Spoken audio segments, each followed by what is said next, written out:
In today's video, I'm going to teach you how to calculate median in Excel. We're going to walk through a simple way to find the median of a set of values using Excel's built-in median function. If you're working with sales numbers, scores, or any list of numeric data, this is a quick and reliable method to get the middle value of that data set. To begin, open your Excel workbook.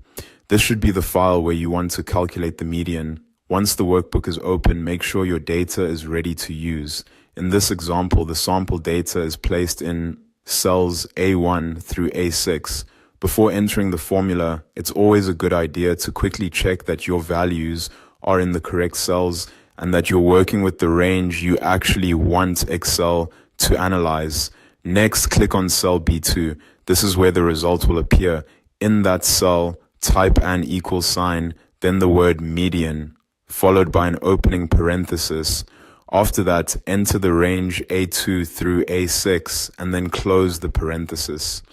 So the formula should read equals median, open parenthesis, A2 colon A6, close parenthesis.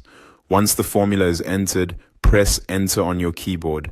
Excel will immediately calculate the result and display the median for that range. In this case, Excel returns 300. That means 300 is the middle value in the sales data being analyzed. The median is especially useful because it helps you understand the center of a data set without being affected as much by extremely high or low values. You can also adjust this formula depending on your needs.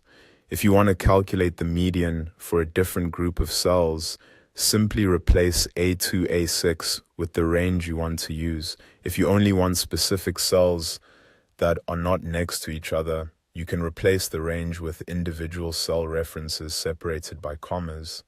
Another helpful tip is to keep your formula updated if your data set grows. For example, if you add more values below A6, you'll need to change the range in the formula. So those new numbers are included in the calculation. Once you understand this basic structure, calculating median in Excel becomes very fast and easy. And that's it. You now know how to calculate median in Excel using a simple formula.